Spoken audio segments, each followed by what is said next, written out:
భవిష్యత్తులో తెలంగాణ ప్రజలకు అంతా శుభమే జరుగుతుందని ఆకాంక్షించారు ముఖ్యమంత్రి కేసీఆర్. తెలంగాణ ప్రభుత్వం ఉగాది వేడుకలను వైభవంగా నిర్వహించింది.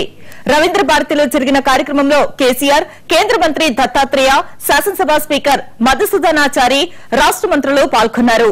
భద్రాచలం శ్రీ సీతారామచంద్రస్వామి కళ్యాణ పత్రికను అర్చకులు సీఎం కేసీఆర్ కు అందజేశారు. పండితులు పంచాంగ శ్రవణం వినిపించారు. కోరుకోవటం మానవ సహజం. మనిషి కోర్కెను తీరుస్తూ ఆశీర్వదిస్తూ ఉన్న ఆ దేవదేవుడి మార్గదర్శనమే మన భావి జీవితంపై ఒక వెలుగు మయూఖ ఈ పంచాంగాన్ని ఆవిష్కరించిన గౌరవనీయ ముఖ్యమంత్రి వర్యులు. మనం మంచి జరగాలని కోరుకుంటాం, మంచిని కాంక్షించుకుంటాం, మంచి వైపే పురోగమిస్తూ ఉంటాం.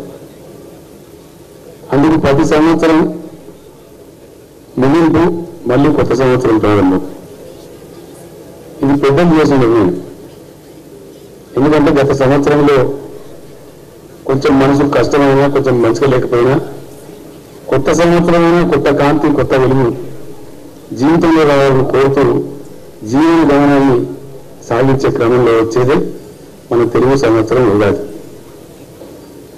తెలుగు సంవత్సరాలలో ప్రవేశించి మొదలై నిర్మాణ సంవత్సరం కరెక్ట్ 29వ సంవత్సరం.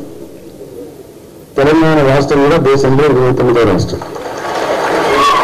కాబట్టి డెఫినెట్ గా నిర్మాణ సంవత్సరం అంతా కూడా తెలంగాణ జాతికి, తెలంగాణ రాష్ట్రానికి, తెలంగాణ విద్యార్థికి, తెలంగాణ రైతుకు, సకల జనులకు సౌభాగ్యం చేకూరుతుందని నేను ప్రగాఢంగా నమ్ముతున్నాను. ఇది న్యూస్ ఆన్లైన్ డీటెయిల్స్.